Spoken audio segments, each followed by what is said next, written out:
Good morning and welcome. This is Natasha from Governance Services. Under agenda item number 1, Councillor Paul Ray was nominated as chair prior to the start of the meeting.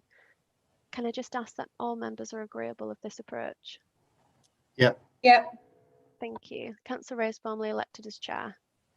Good morning, everyone, and welcome to this remote hearing of the Licensing Subcommittee. My name is Councillor Paul Ray, and I will be chairing today's hearing. Before I proceed further, could I remind everyone that today's meeting is being streamed live onto the City Council's YouTube channel. Could I ask the following members of the subcommittee to introduce themselves? Councillor Biffle. Good morning, Councillor Hannah Bithell, representing Kirkstall. Councillor Hutchinson. Good morning, Councillor Hutchinson, Morley North Ward. Thank you. I'd like to start the hearing today by confirming that this meeting of the Licensing Subcommittee meets the requirements of the Council's constitution, even though members of the panel are in remote attendance. While items today will be fully discussed as usual, remote attendance requires a few slight changes to how I will manage this debate. Therefore, can all attendees mute their microphone unless I invite them to speak? This will avoid disruption from background noise. Can all participants please keep their cameras on during the hearing? All participants will be invited to introduce themselves at the start of the hearing to make it clear to the public observers who will be involved in the proceedings. I ask for your assistance and patience while I go through this process. Could I now invite the officers to introduce themselves and mute your microphone once you have introduced yourself? I'll start with Robert Brown from Legal Services. Good morning, I'm Robert Brown. I'm a solicitor in Leeds City Council's Legal Services. I'm the legal advisor today, and I'm accompanied by my colleague and fellow solicitor, Philippa Murray. Thank you. Matthew Nelson. Good morning, everybody. My name is Matthew. I'm part of Entertainment Licensing, and today I'm supported by Samantha Longfellow-Pennicott. Thank you. And Natasha Prosser, please. Natasha Prosser, Governance Services and Clerk to the subcommittee this morning. Thank you very much. So moving to the agenda, could I ask the clerk to go through the agenda item number 2 to 5? Thank you, Chair. So under agenda item number 2, there are no appeals against the refusal of inspection of documents. Under agenda item number 3, Appendix C and D of the submitted report are exempt from publication and public viewing, as well as pages 27 to end of the supplementary pack. If members do decide to discuss any of this information, the subcommittee will have to resolve to exclude the press and public and then move into a private session. Under agenda item number 4, there are no formal late items. However, there has been supplementary information which has been published to the web page, including additional representation, comments raised by the Highways Department, an amended operating schedule, a revised copy of page 16 of the submitted report, and exempt information from pages 27 onwards. Under agenda item number 5, please can I ask members to declare any disclosable pecuniary interest?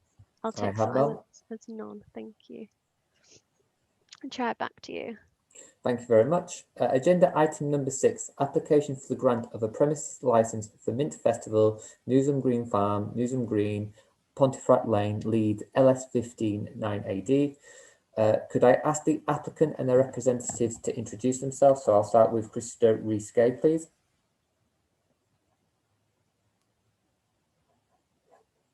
Are you there? Hello, Chair. Yes, Chris Rees-Gay from Pinson Masons representing the applicant today. Thank you. Shane Graham. Are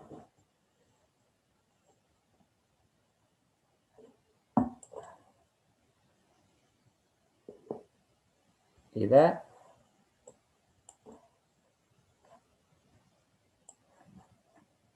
Oh, looks like the audio is connecting. Mr. Graham? I'll maybe come back. Teresa McMullen.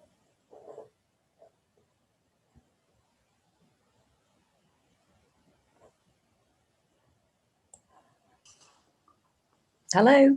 Hello, yeah, we can hear you. Oh, hi, it's Therese from Mint Festival. Thank you. I hope I'm going to pronounce this correctly. Baz Arjumand. I apologise if I mispronounced that. Hi, Baz Arjumand, Mint Festival. Thank you. Bobby Sagoo. Hello, Bobby Sagoo from Grayson Taylor from Mint Festival. AndyMackinnon. Can I go on now? Or? Yes. Yep, it's Shane Graham from Mint Festival. Okay. AndyMackinnon. Yeah, AndyMackinnon from SEP. James Silson. James Silson from SEP Events. David Bellis.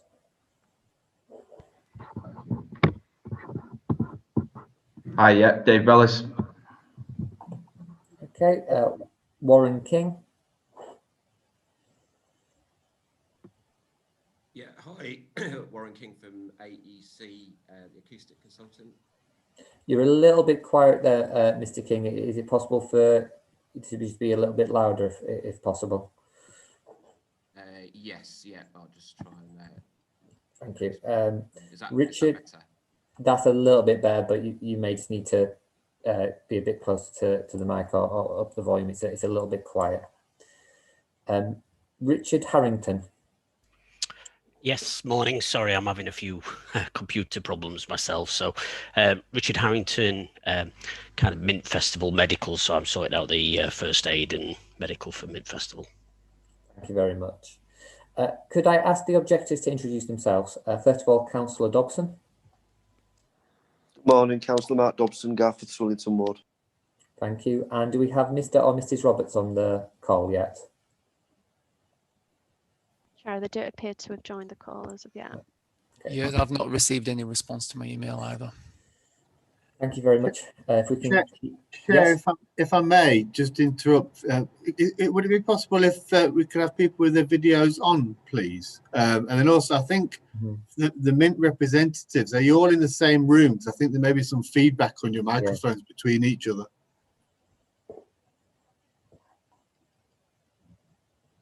Yeah, so if you, I think Councillor Hutchinson's right. If you can, please make sure your videos are on, and if you are all in the same room, if you can, if it's possible to split up just to try and stop the background noise, that would be appreciated. Right, there we go. Thank you very much. So, could the legal advisor to the subcommittee outline the procedure for the hearing? Thank you, Chair. Our usual procedure for this type of application is that the applicant addresses the committee first, then any other parties who've indicated an intention to speak at the hearing then address the committee, and then the applicant has the chance to respond. Sorry. The applicant then has the chance to respond to anything said by other parties. I understand that Councillor Mark Dobson intends to speak, and we were expecting Mr. and Mrs. Roberts, but for the time being, it's just going to be Mr. Dobson, Councillor Dobson, I should say. In making its determination, the subcommittee will consider what is appropriate and proportionate to promote the licensing objectives, namely 1, the prevention of crime and disorder, 2, public safety, 3, the prevention of public nuisance, 4, the protection of children from harm.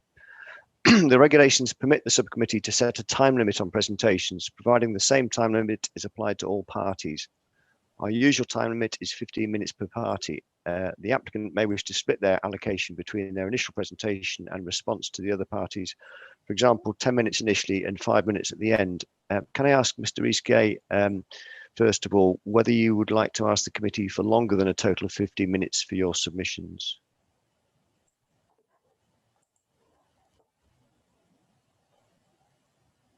We can't hear you, unfortunately.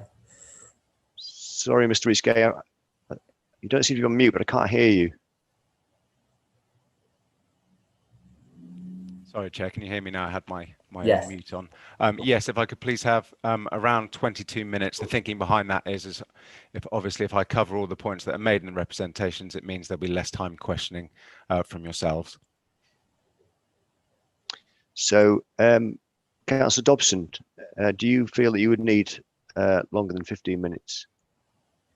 I don't feel I'd need longer than 15 minutes, but I'm just querying that last statement, because surely however long the applicant wants to speak shouldn't have any impact on how long that the panel wish to ask questions. Or it certainly wasn't when I sat on licensing. That was a matter for councillors. Yeah, the time for asking and answering questions is in addition to the initial time. Mr. Rees-Gay, do you still feel you would need longer than 15 minutes? Yes, please. Sorry, I was just trying to clarify that obviously if I cover everything, hopefully I'll have answered all the questions, not that I should limit the questions at all. Sorry for the clarity there. That's okay. So over to you, Chair.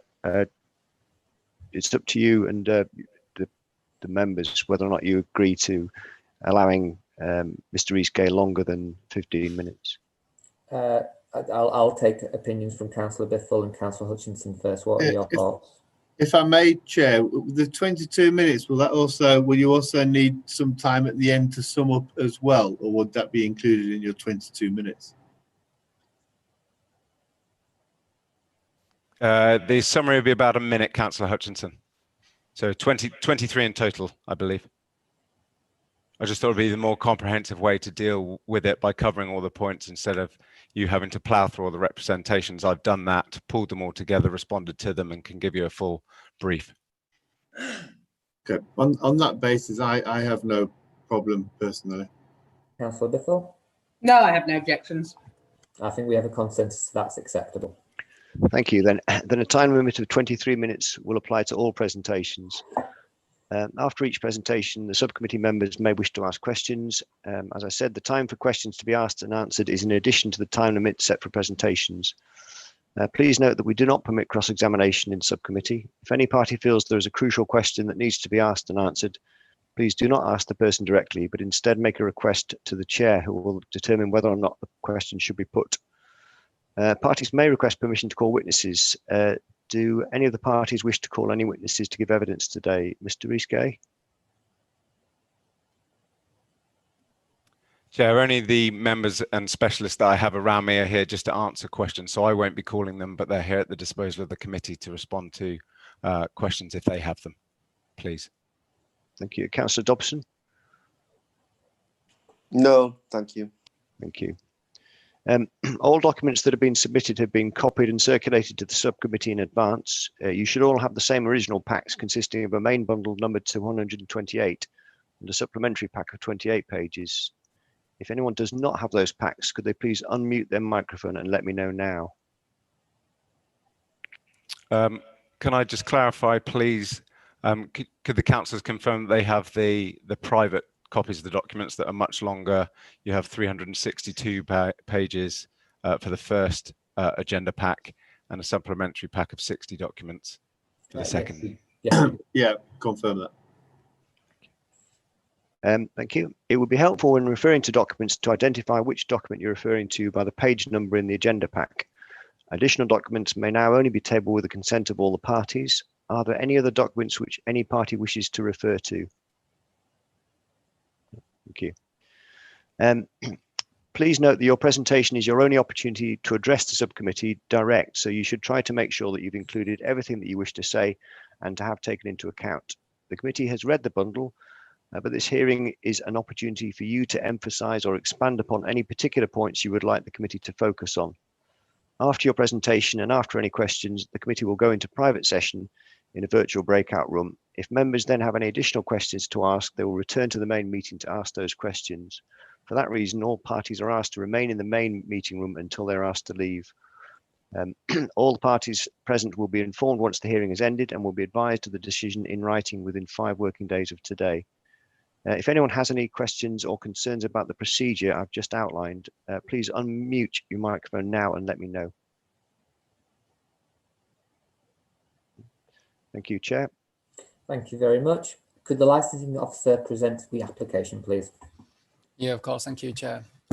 So today members are asked to consider an application for the grant of a premises licence made by Mint Festival Limited, Mint Festival, News and Green Farm, Pontefract Lane, LS15. Changes have been made to the application since submission, and it now proposes to authorise one music event per year with a maximum capacity of 19,999 people. Camping provisions have also been removed. Consultation with the Safety Advisory Group, emergency services and other relevant agencies has been undertaken by the applicant and it remains ongoing. Should the application be successful, the event management plan and all aspects of the event will continue to be taken through the multi-agency process. On page 8, at point 2 of the report, background information on the applicant, Mint Festival Limited, and previously held events by the applicant is provided for the subcommittee's information.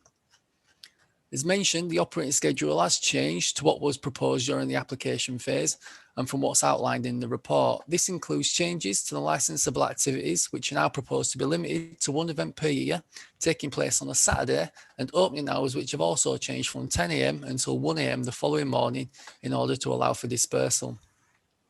A copy of the current operating schedule detailing the proposed times for each licensable activity that has been applied for, the conditions offered to promote the licensing objectives, and the conditions now to be removed due to the exclusion of camping is available from page 11 onwards in the supplementary pack. Excuse me. It should be noted that any reference throughout the report, the application, the operating schedule, and any other supporting document to year 1 of the event should now be overlooked. There was intent to hold the initial event this year, but it was cancelled in accordance with central government restrictions, and if successful, the licence will operate under the specified second year terms with a capacity up to 19,999 people. Various documents in relation to the planning of the event have been submitted to support the application. These documents will be treated in a confidential manner, and as such, they are included at Appendix C on page 47 of the private agenda pack. A similar premise applies to a copy of the site plan, which is viewable by members only of the licensing subcommittee on page 283 at Appendix D of the report. Representations to the application have been received from West Yorkshire Police and the Environmental Protection Team. Both of these suggest measures in order to promote the crime and disorder and public nuisance licensing objectives. Having reached agreements with each authority, these measures now form part of the operating schedule, and copies are available Appendix F on page 287 and Appendix G on page 301 of the report.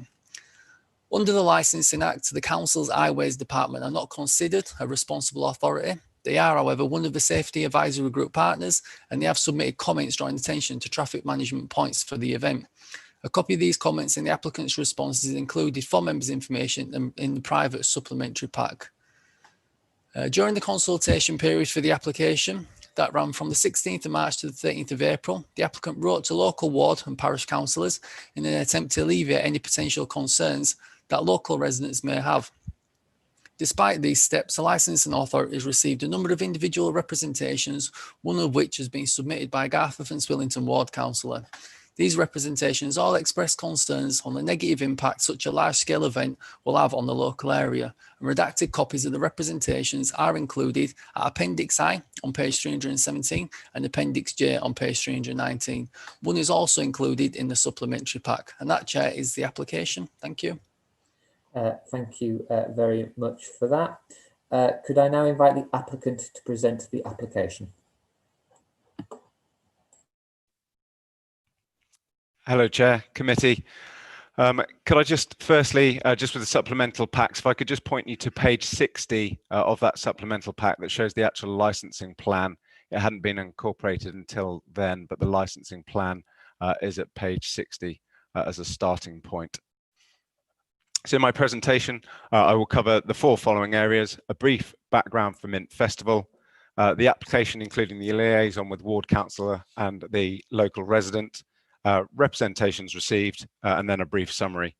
So we seek the granting of the application as outlined just now by Mr. Nelson in relation to a 1-day event and now with no camping as per the amended operating schedule. So in terms of background, this application is being made by Mint Festival, an operator who's experienced of running festivals for 20 years. As can be seen from your agenda pack, pages 229 through to 237, Mint Festival is a dance and house music with interspersed live bands. The festival is aimed at a student-orientated crowd with a profile of ages 20 to 25 years of age.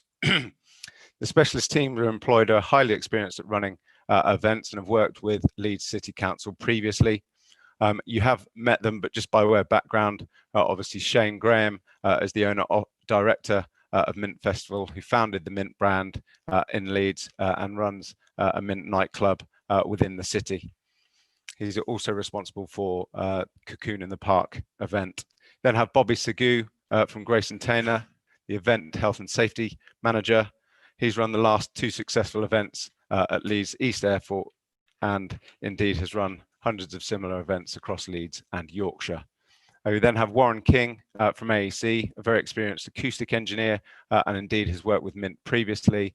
Other recent events include V Festival and Isle of Wight. Then in terms of security, David Bellis from G4S, a North of England manager for G4S, will head up the security, recently coming off a Grand National and a very similar Renaissance dance event over in St Helens.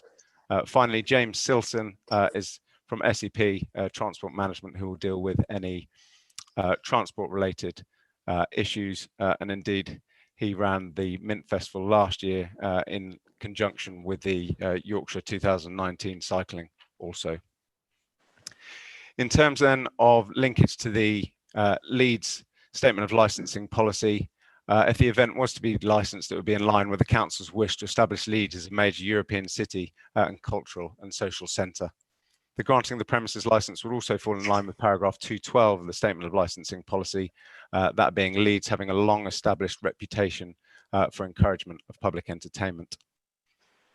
In line with paragraph 5.23 and 5.26 of the Statement of Licensing policy, from the outset, Mint has sought to engage with the multi-agency SAG that has been mentioned, and indeed close liaison has taken place and will continue to take place, there being a condition incorporated on the license to state the event management plan and revision to the event management plan must be approved by the Safety Advisory Group. For ease, as at page 247 of your agenda pack, it sets out the key timings for liaising with the SAG, and just to confirm that we are well within them for an event this September. Turning now then to the application itself. The application initially was for a weekend-long 4-day camping event, and as outlined, due to the representations, the festival has taken these on board and has reduced that to a single 1-day event. The hours sought can be seen as per your supplemental pack in the green highlighted elements. And they are for a Saturday between the hours of 1000 and 2300 hours for plays, films, live music, performance of dance, and anything similar. For recorded music, 1000 hours to 2345.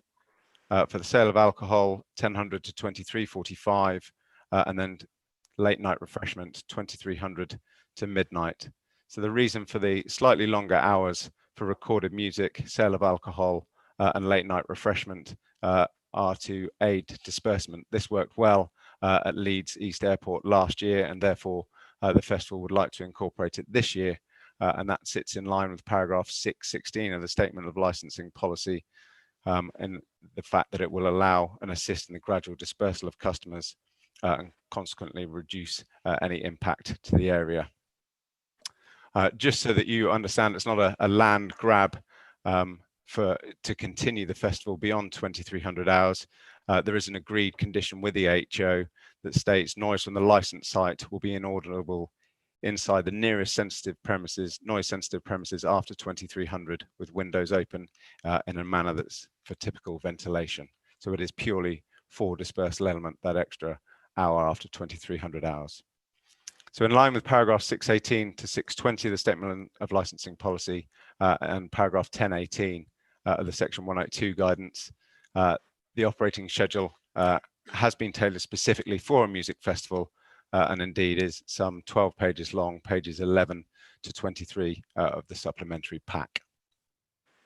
Turning now to liaison, as mentioned by Mr. Nelson, to ensure that local residents were informed, obviously we need to work with them to ensure that they are on side. We had written to all 10 ward councillors, so this is in line with 622 of the Statement of Licensing policy. And those being mentioned were those for Garforth and Swillington, Councillor Dobson, Field and McCormack, Councillor Chapman, Galton and Hall for Rothwell, Councillors Cooper, Hayden and Sharp for Temple Newson, and indeed Swillington Parish Council. So those, you can turn those up at page 252 to 280. They were each individually emailed 3 times to ensure that the process and that they were kept up to date. In addition to the normal regulations for advertising around the event site, the operator also took it upon themselves to add additional notices in the local resident areas of Swillington and Woodlesford, and these can be found at pages 241 and 242 of your packs, the red dots indicating where the extra notices went up. Further to this, and to bring to your attention, in the supplementary pack, there is now a community engagement plan for moving forward. If I could turn you there to pages 56 to 59 of that, page 57 being the key, and it covers that a letter will be circulated to local residents at least 4 weeks before the event, informing them of the start and finish times, when sound checks will take place, and the scope of the circulation to the authority. There'll be a telephone helpline manned during the duration of the event, and indeed it mentions the staggered finished in terms of limiting noise nuisance and assisting dispersal. At page 59 of your pack is a letter, a copy letter that we used in 2018 for the festival at Leeds East Airport that supports that, and it'll be very similar to that one that was sent out.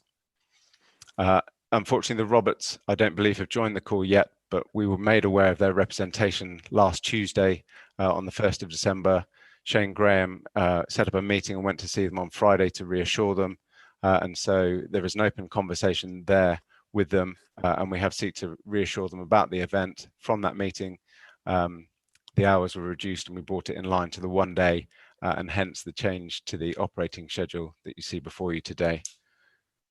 Hopefully this will reassure the committee that Mint Festival are a professional operator who have gone to great lengths to ensure liaison with local residents. The committee will be aware from the papers that conditions were agreed with the police and EHO, and currently as it stands, there are no representations from the responsible authorities. The liaison between EHO and the police can be found within your agenda pack between pages 287 and 312.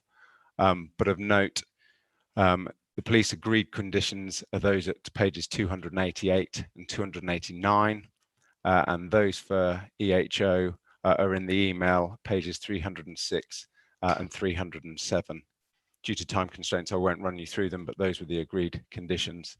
And as the police set out in their email, should there be conditions that are similar, these ones will take precedence over them.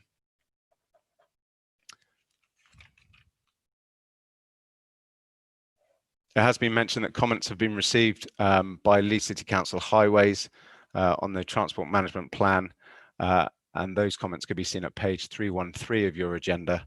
I would like to then turn you up to page 27 to 29 of your supplementary pack, which is a summary response to the points that Andrew Merkel has made, dealing with all the issues that he's raised, and indeed the revised TMP to reflect those issues.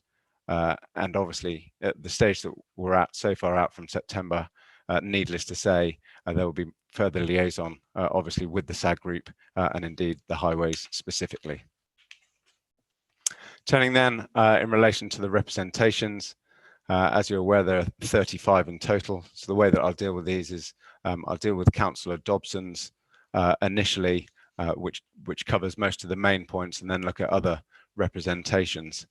So firstly, one of Councillor Dobson's concerns was that in respect of minors, I can confirm that this is an over 18s event only. There is indeed a specific drugs and alcohol policy at page 208 of the agenda pack. This states there will be full ID screening. That's covered at page 209. And anyone who cannot prove their age or is deemed under the influence of alcohol or drugs will be refused entry. Protocols then, I won't outline them now for obvious reasons, will then be followed.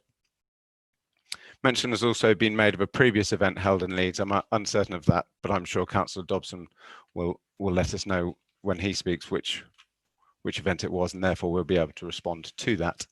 In terms of noise, specifically in relation to noise at page 189 to 197, you will find the current version of the noise management plan, again, an ongoing document. It sets out the means by which noise will be controlled, and namely by sight and sound design at the event site. There will be sound level analyzers at the mixer decks positions, and noise levels will be continually monitored at these points. Off-site measurements will also be conducted at locations agreed with the HO, as well as in response to any complaints that there may be. And indeed, the measures that I've already alluded to in the community plan will be covered indeed with the telephone hotline. The further conditions I've alluded to are at pages 306 and 307, and I suppose most importantly, there will be a noise log kept, and indeed the inaudibility condition that I've spoken about in relation to it being inaudible after 2300 hours. In terms of littering, as with previous events, there will be a very thorough litter cleanup done, not only on site but around the local area. Currently, we're liaising with DC site services and RIC plant services that were used in 2020 that will then be supported by a behind an internal team operating behind them. Mint Festival are fully aware of the issues that can be created and the annoyance to locals if it is not done correctly. The operating schedule covers litter specifically at page 19 of the supplementary pack, where it states the site will have an adequate supply of litter bins. Notices requiring customers to use these litter bins will be displayed prominently at the site, and litter bins will be emptied regularly. Again, it's also covered within the event management plan, and that's at pages 86, 87 and 88 of your agenda packs. And in it, to summarize, it sets out the type of waste that will be are likely to be generated, and then the operational plan confirming specifically that the surrounding streets and any residential areas around the venue will be litter picked during and following the event day. There is then a work schedule clearly outlining when bins will be set out prior to the event, and the schedule for litter picking after the event. Again, hopefully this will reassure the committee that litter, again, won't be an issue. In terms of antisocial behaviour that Councillor Dobson talks of, it won't be tolerated at the event. As per the entry screening process, those demonstrating any antisocial behaviour will be refused entry. As per agreed conditions with the police, there will be an incident report register and recording any antisocial behaviour, and indeed there will be CCTV in place as is conditioned. It's not something that's normally associated with this event, it being a student dance festival. That said, as the committee will be aware, the operator is unable to manage the behaviour of customers once they are beyond the direct management of the licensing holder, something that is reinforced by the Section 182 guidance and the Statement of Licensing Policy itself for Leeds, paragraph 410. In terms of misuse and drugs alcohol, as stated previously, there is a specific alcohol and drugs policy found at page 209 of the agenda. Anyone found trying to enter under the influence of alcohol or drugs will be refused entry. There is a zero tolerance policy towards drug nuisance. There is a search policy in place to ensure that any prohibited items such as alcohol or illegal substances are not brought into the events. All prohibited items are listed on the terms of conditions and indeed at all entry gates.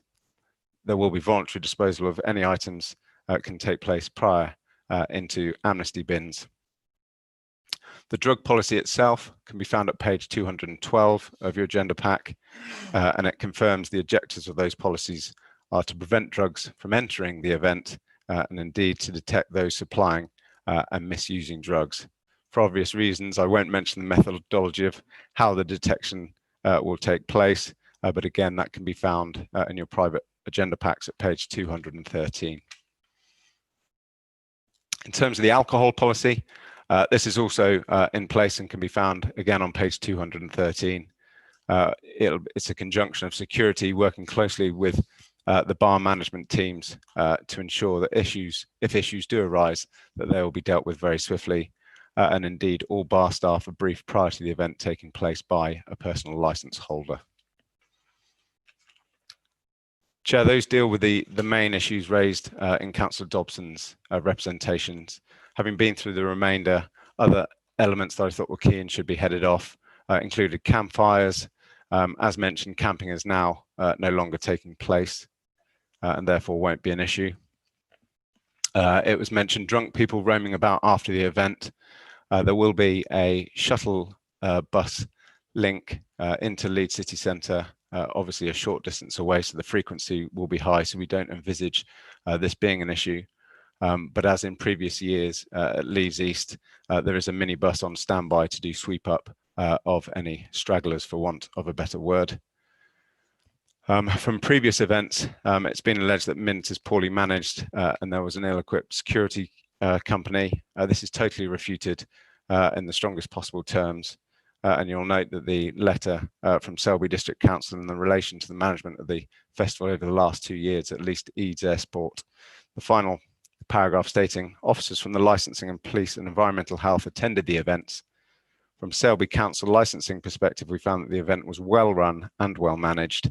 We were satisfied that the event organisers had done everything asked of them. Representations alluded to there being an issue with ticket touts. The majority of ticket touts will all, the majority of tickets will all be pre-sold, and there's a very limited number of tickets held on the gate for emergencies. And indeed, this has not been an issue for Mint previously in the past. The festival will be a green light for prostitution. We're very uncertain where this has come from. This is a one-day student dance festival, and therefore this can be ignored. What if there's criminal damage to local residents' property? If there is damage and it is associated to the festival, obviously we'd hope this is not the case. There is certainly an insurance policy in place to cover that, but obviously we do not envisage that taking place at all. Comparisons are being made to other festivals in the area, especially Leeds Festival. Simply put, Mint is a quarter of the size of Leeds Festival, and so this is grossly unfair, we would say, to associate any issues faced by them. As reiterated, this is now a one-day festival with no camping, whereas Leeds is a 4-day event. There were concerns in relation to illegal parking. As mentioned in James Silson's email, this is covered, but parking restrictions will be in place along the access and egress routes. This will be approximately 3 kilometres worth of cones to prevent this happening. There will also be, in addition to that, marshals and signs saying that CCTV is in operation to deter this. There were concerns in relation to traffic backing up along the M1. So, as discussed, shuttles will be the predominant method of bringing people to the event. An application will be made for matrix signs advising of delays for the M1 and involve Highways England planners also. There will also be a response vehicle stationed along Pontefract Lane to assist keeping vehicles moving and to identify any problems. There was a concern about excessive travel restrictions on local residents. Just to reiterate, it will only be Pontefract Lane and Bullerthorpe being affected. And indeed, there is already a prohibition on that road from the Swillington side anyway, so we believe it will have minimal effect. Where will the festival goers go after the event? So our view is that the dispersal policy will then kick in. Again, this is a condition contained in the operating schedule. The previous years, the way the festival is set up, they have staggered the closing time in separate arenas. Dispersal begins to take place much earlier than one would normally imagine, with festival goers often coming to see certain sets or their favourite DJs and then leaving early. The shuttles actually begin to disperse around 1600 hours throughout the evening, so there is a gradual dispersal. There is also a condition offered on the premises on the operating schedule stating additional concerns regarding increased risk to pedestrians on nearby rural roads accessing and leaving the site, particularly during the hours of darkness, will be alleviated by the provisions of shuttle buses and other measures. There was a concern of mud being left on the road. Again, Mint Festival will make good if there is mud left on the road from the event, from the shuttle buses. This would be cleaned. However, the only caution we would say with that is they're a big construction site down the road, so before and after photos will be taken to ensure that it can be linked to the event. Another odd representation was that HS2 was an issue. Again, we don't believe that this is an issue for the committee today. Just in terms of final points, having been through most of the representations, we would say to the committee, although we definitely say it won't be needed, the committee are aware of the powers of review should they be required. We obviously would say that this is not the case. And indeed, Chair, you'll no doubt be aware of the Daniel Thwaites case, which confirms the decision on whether to grant must be assessed on the actual evidence before you. We would say that in terms of this site, there is no evidence to support the representations that have been made.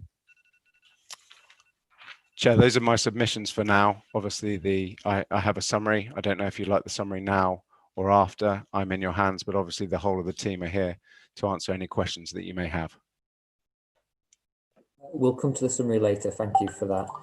Do any panel members have questions now, or would we like to hear the objectors first? I have a few questions, but I'm happy to maybe wait till after the representation, if that's okay with Councillor Bithell. Yeah, I'm in agreement. Okay, so we'll come to questions after that then. So can I now invite the objector to address the committee, please? Yes, thank you, Chair. Good morning, everybody. Listening to that presentation with interest. I think the first thing to say is I am pleased there's been some movement in terms of the overall scope of the event. I think that's a very positive move. The fact it's now been reduced to a one-day event does actually alleviate some of my concerns, but not all. And therefore, I'd just like to take a brief opportunity. I won't take as much of the panel's time that's been taken this morning, just to outline some of the reasons that I think you would really perhaps want to consider in your deliberations. With a view to the Licensing Act and the objectives of the Licensing Act, it is impossible for any of us to take out a crystal ball and look into the future and look what this event will look like in terms of 2021. But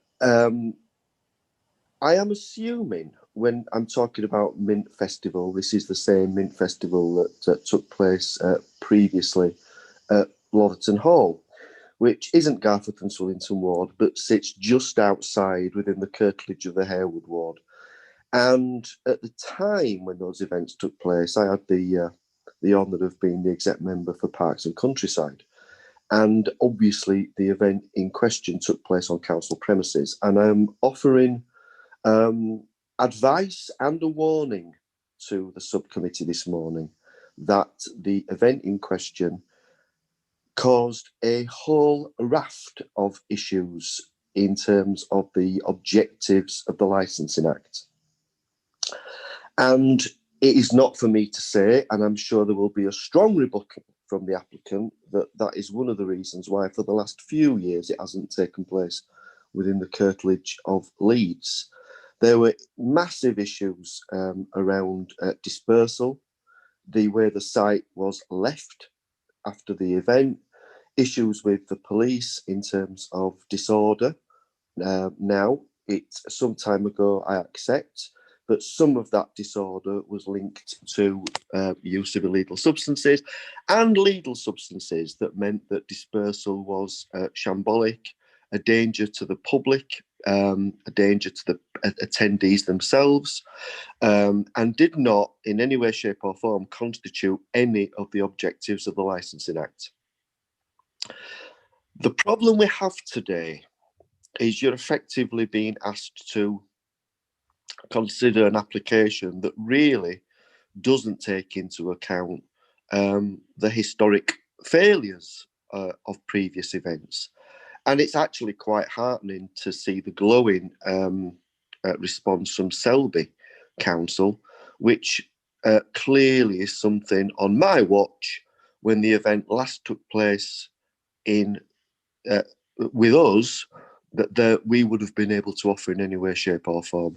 I actually did have a word with Parks and Countryside only recently to say, look, would we actually allow this to take place on council premises again? The answer I got was somewhat woolly. You know, times have changed, memories have faded.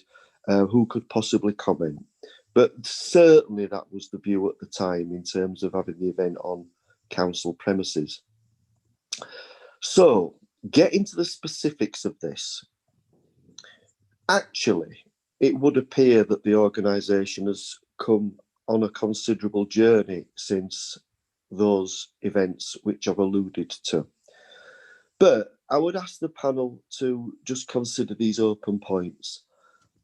If anybody is telling us that the stop and search facilities on entry to the festival are such that nobody will be entering that site in possession of illegal substances upon their person, then I will happily accept that. But obviously, when the event takes place, if there is anything to the contrary, then I think questions need to be asked going forward around how long the council and licensing subcommittees can listen effectively to the same kind of evidence being brought forward year on year on year. Let's hope, if this is passed, that deeds speak louder than words. Certainly in terms of litter, the same point. If the immense amount of litter and disruption to the site that was the previous experience of these organisations was not to be the case next year, then obviously because it's in my ward, I'd be extremely happy. But equally, if that isn't the case, then obviously there was serious questions to be asked of this process and what's been put forward in evidence this morning.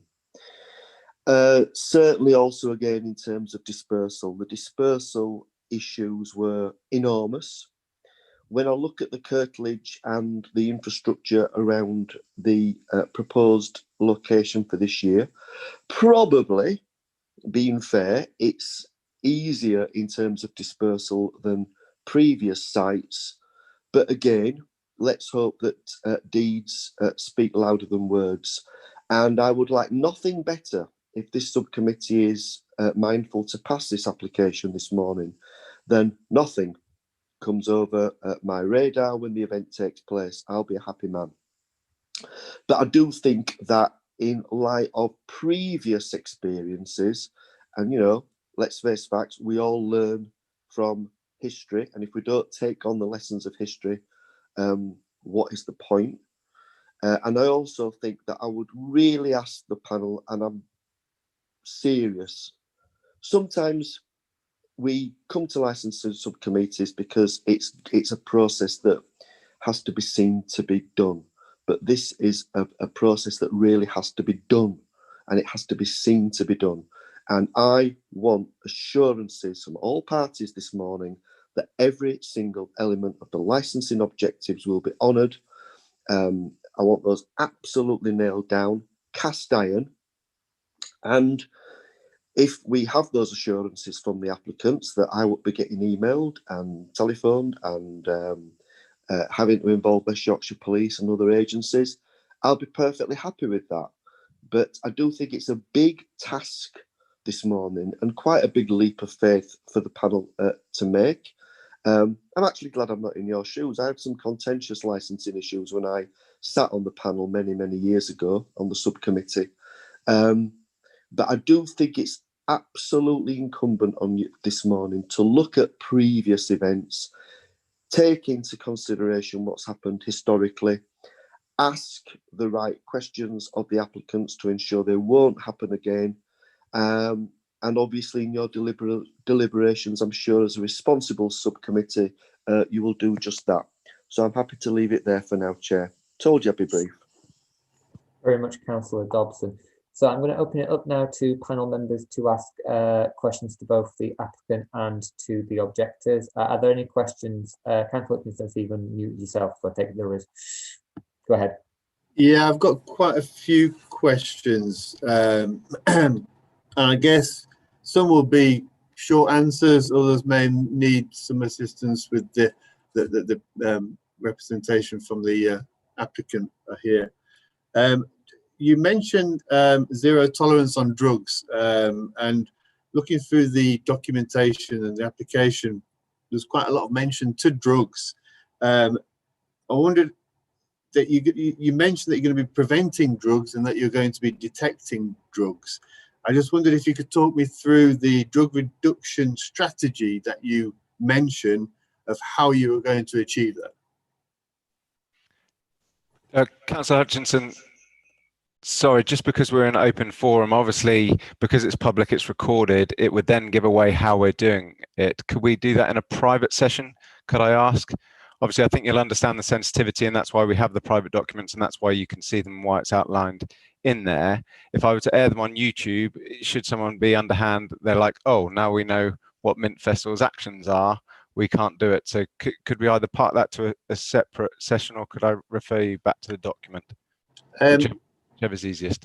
Well, I'm happy to move on to other questions, and we can come back and deal with that one if we want to go to closed session. I'm not sure what the arrangements are around that. Just before we do that, Councillor Hutchinson, can I just take a legal opinion on that? Do we need to do that in a separate closed breakout room? I think that would make sense, Councillor. But as Councillor Hutchinson said, maybe if there's anything else that needs to be addressed in private, then that can be identified now. No, I just wanted to clarify that before we moved on. Continue, sorry, Councillor Hutchinson. Apologies. Great. Yeah, thanks. I wondered if you mentioned that there's going to be a letter sent out 4 weeks before the event. I wondered if there's been any local consultation with residents in the local area prior to organising the event.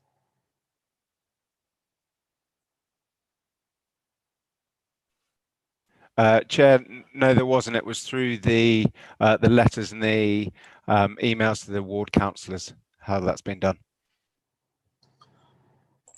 Any follow-up, Councillor Hutchinson? Yeah, no, that's fine with that one. You also mentioned that CCTV is going to be operated and monitored. I wondered, how is that going to be achieved when essentially you're in the middle of a field, and setting up such a scheme would be quite large? Councillor Hutchinson, if I could just hand you over to Bobby Sagoo for that one. Sure. Hello, hi. Yeah, we bring in a subcontractor who then installs mobile CCTV cameras along the site, and then we work with the police and licensing committee to actually pinpoint where they're going to be. Usually the main entrances, some of the exits, and if we need them on the bars and things, and the car parks, that's usually what we do. And it's all beamed back to a central office where the security and our event safety management team is, and they monitor the cameras, and that's partly how we manage the event as we go along throughout the day. Okay, yep, thanks for that. Also, there's a mention of SIA door staff that will be employed. How many do we know will be employed for the duration of the leading up to the event, I guess, and also the event itself?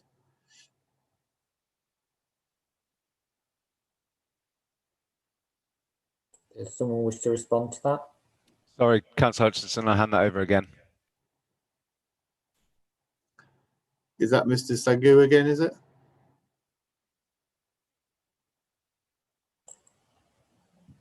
I think you're on mute, Mr. Sagoo. Yeah, you're on mute. Sorry, just let me, I'm just pulling up the figures, but usually we had on the last show, I think it was over 80 staff, 60 to 80 staff, and there was a split between SIA and non-SIA staff, depending on the positions that we had them in. What split would that be then? So how many SIA door staff would we have? I can't check right now. I need to have a look on the plan. Usually it's about 50% will be SIA staff, or again, this is agreed with the police and the in the multi-agency meetings on exact positions of where the SIA go, opposed to where the stewards end up being positioned. Okay, thank you. On the noise management strategy, could you talk me through that, please? Because obviously it's a one-day event, so you won't be able to sort of see what it's going to be like in the neighbouring villages until after the event. I wondered if there's anything lessons learned from other festivals, and what will be brought to this one on that. Chair, if I could just hand you over to Warren King to deal with that, please. Yeah, so prior to the event, we'll undertake noise predictions. So it's a desktop study where you predict noise levels from each of the stages and add them together. So we'll have a good idea of a noise level in each area at the nearest residential properties. During the build for the event, when the stages are being set up and the sound systems are also being set up, we'll carry out a sound propagation test usually during the afternoon on the day before the event, where when the sound systems are being tested, we'll go out off-site to go and do some measurements as many places as we can to get a good idea of what the noise levels are likely to be on the day. And that way we can identify any potential problems and also sort of identify the most sensitive monitoring locations to start with. And then on the day it becomes quite fluid, where we'll visit each monitoring location and also any complaints that might be received, and then they'll just get added into the monitoring plan as well. And just on the complaints that are being received, I know there's a mobile number that's given as a resident sort of helpline. What would the reaction time of that be? And is it manned throughout the day for quick reaction times? Yeah, so the noise complaints line is manned by a Mint Festival member of staff who will have my contact details. As soon as, and the way it's worked previously, as soon as the complaint comes in, it'll be texted to me or I'll receive a phone call. I'll go and get the address details and go straight out to go and monitor the noise levels. Our response times generally, usually within an hour from receiving the complaint, we can be out and monitoring the noise at that location. I'm also happy to visit. What we normally do is request or ask the residents if they would request a visit from myself to go and have a chat with them and measure the noise levels and let them know, what the levels are if that's what they want to know. So yeah, usually I would say within an hour. And that telephone would be live, I'm guessing, throughout the night to the following morning, as well as dispersal of the festival happens.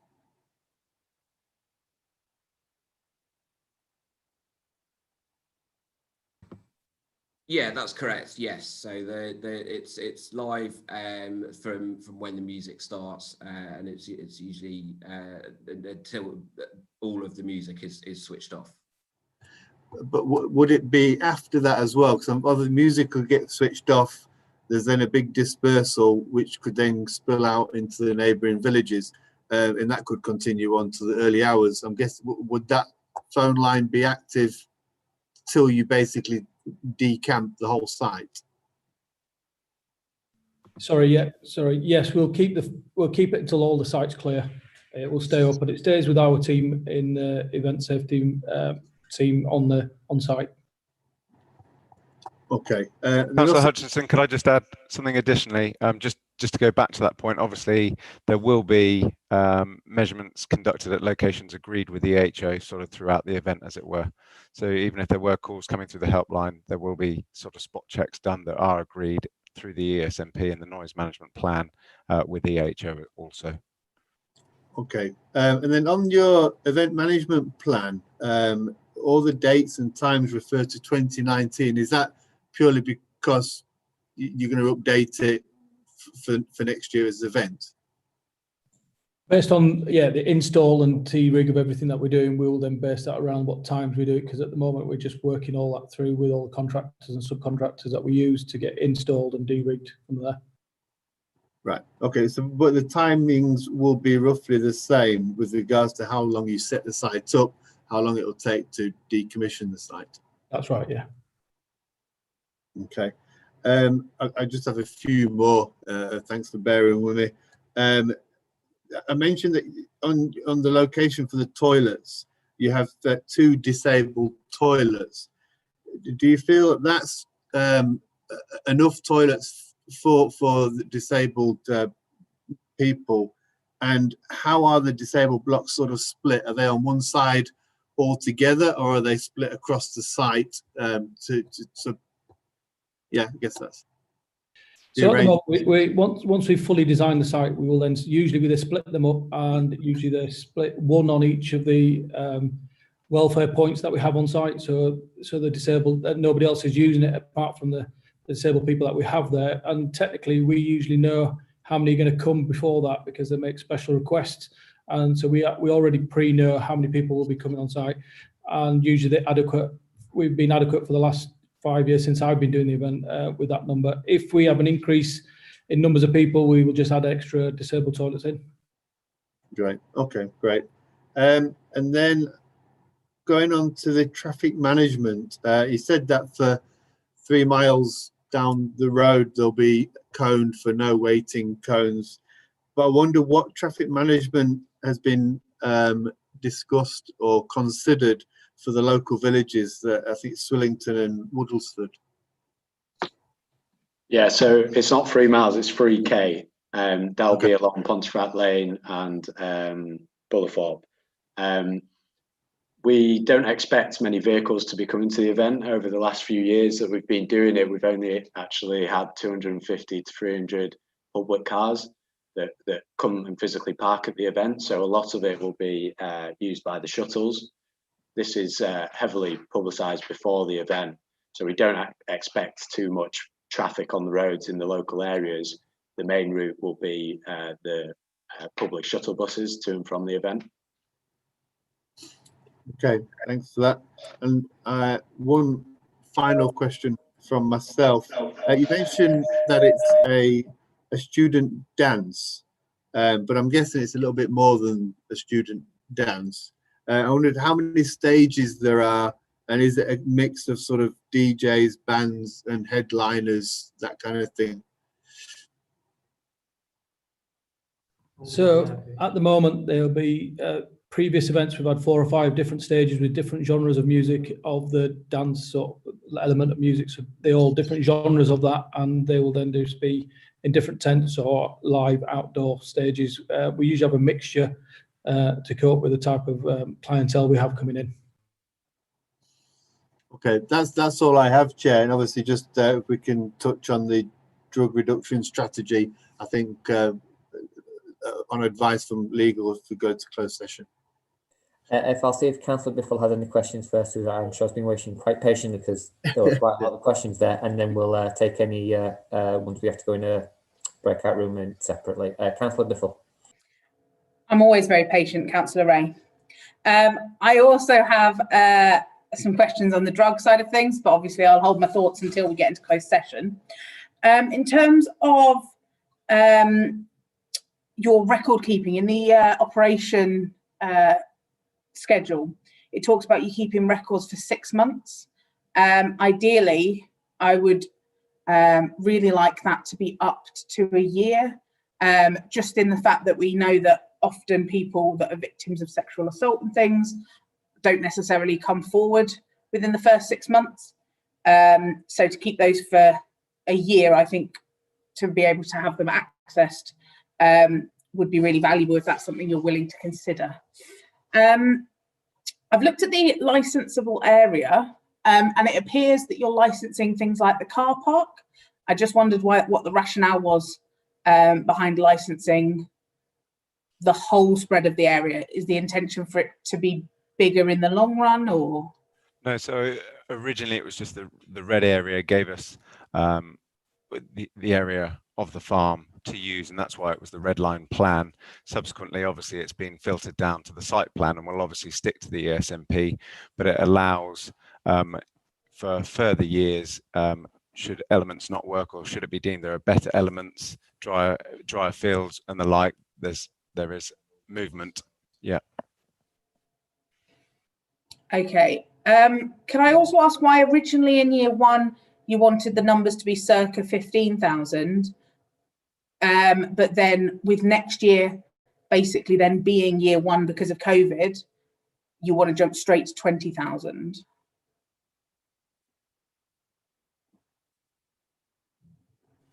Can you just give me 2 seconds, Councillor Bithell, please?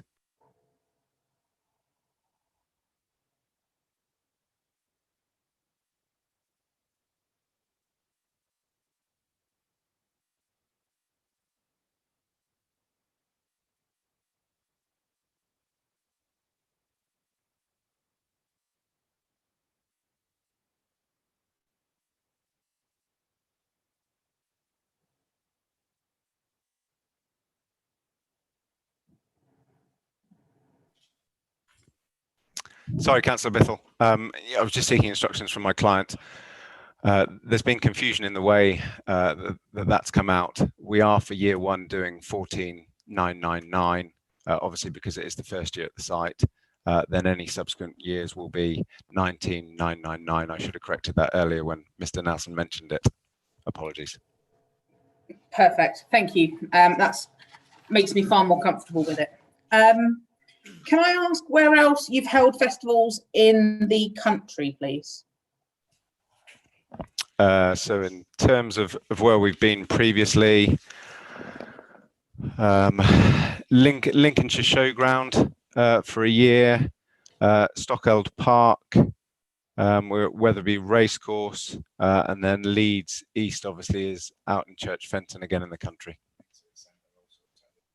Okay, and what's the worst thing that happened at one of your festivals, and what learning from it will you be bringing to this festival?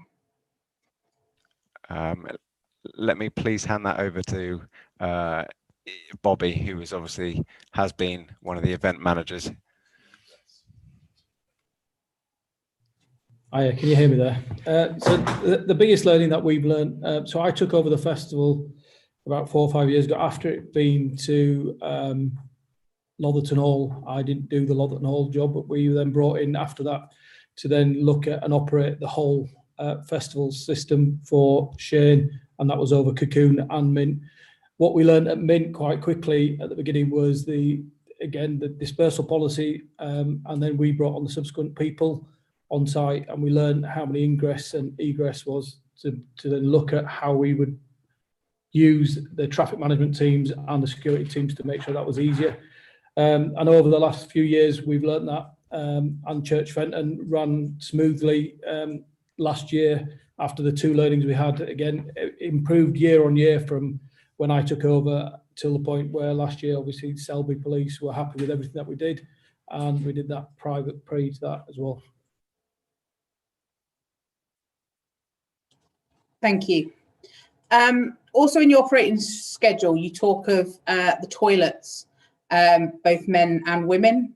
Ideally, it would be nice to see some non-gender specific toilets and sanitary bins located in men's toilets for trans men as well, as you're doing, obviously, a massive event. That's the end of mine that aren't closed.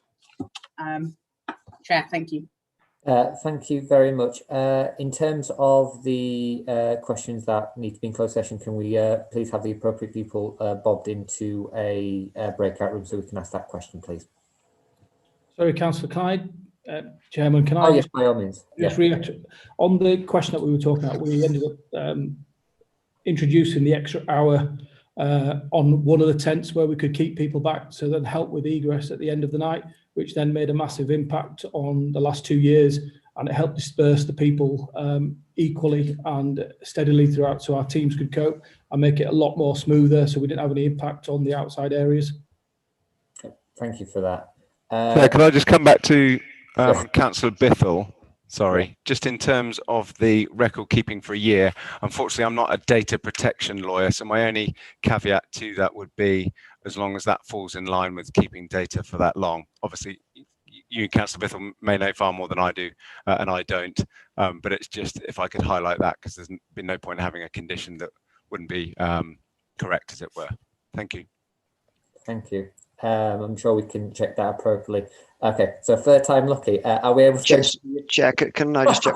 Sorry, Mr. Rees-Gay, do you need anybody else other than yourself to go into the breakout room to explain the issues regarding the drug policy? It would be with Bobby Sagoo or Dave Bellis, the security guys. Okay, thank you. Can they join us, Chair? Yeah, by all means, if they're appropriate to answering the questions that need to be answered. So fourth time lucky. Are we able to go into the breakout room, please? I'm just setting the breakout rooms up, Chair, if you just bear with us a while. Thank you very much, Andy. Chair, so, Yes, sorry Councillor to cut Dobson. across. Because of the late start, Mm-hmm. Is the panel going to be directing any questions at me, or can I now be excused to do other things? Panel members? I have nothing for Councillor Dobson. Councillor you go. You're free to go, Councillor Dobson. Thank you very much for your patience. I appreciate it. Many thanks. Bye-bye, everybody.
Are we all back in?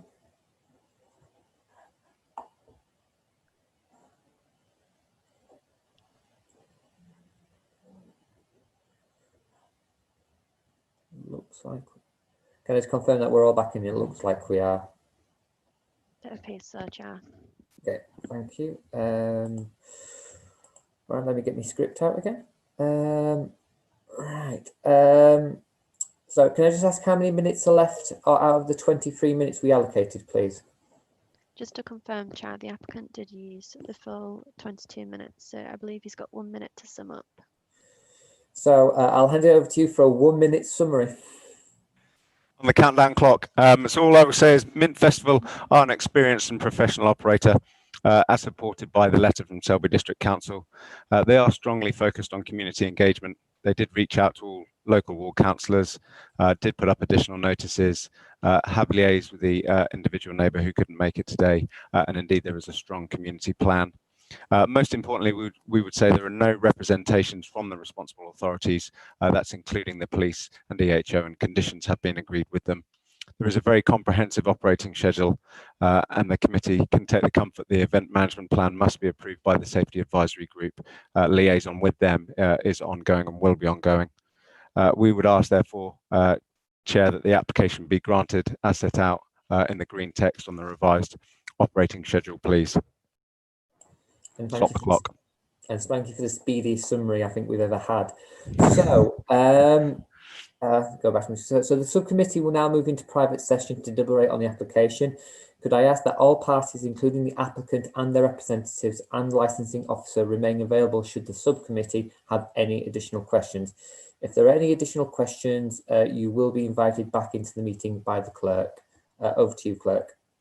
Thank you, Chair. So members, the legal officer and the clerk will now move into a breakout room for private discussions.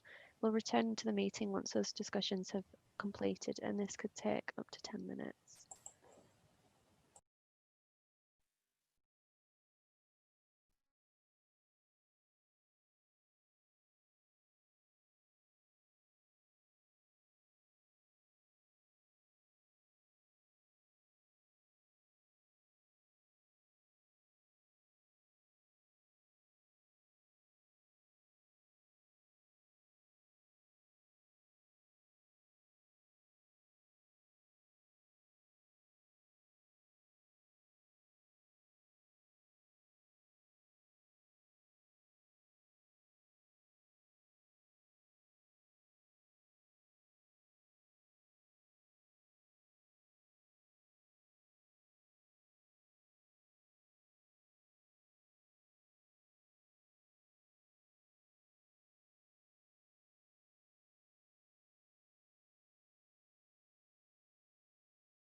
Hi, can you put me into the breakout room? The system kicked me out.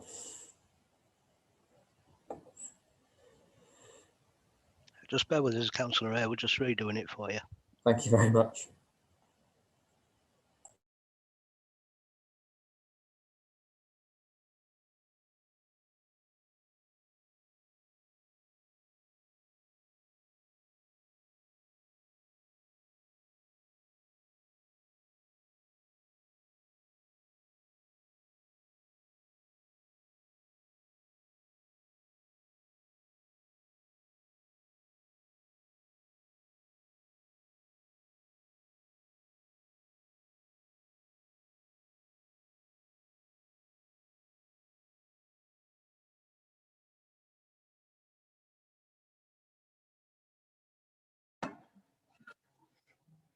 or rather your investor.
Are we all back in the room now?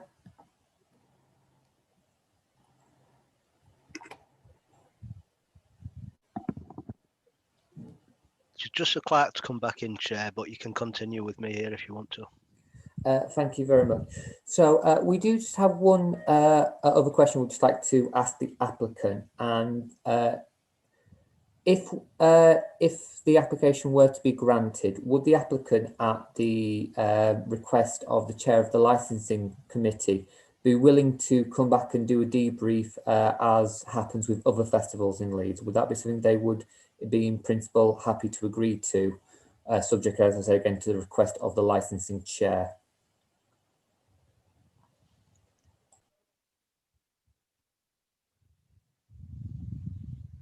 Yeah, that's not a problem.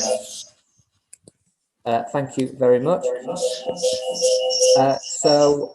Thank you for your attendance. This concludes the business today. You will be informed of the decision within 5 working days.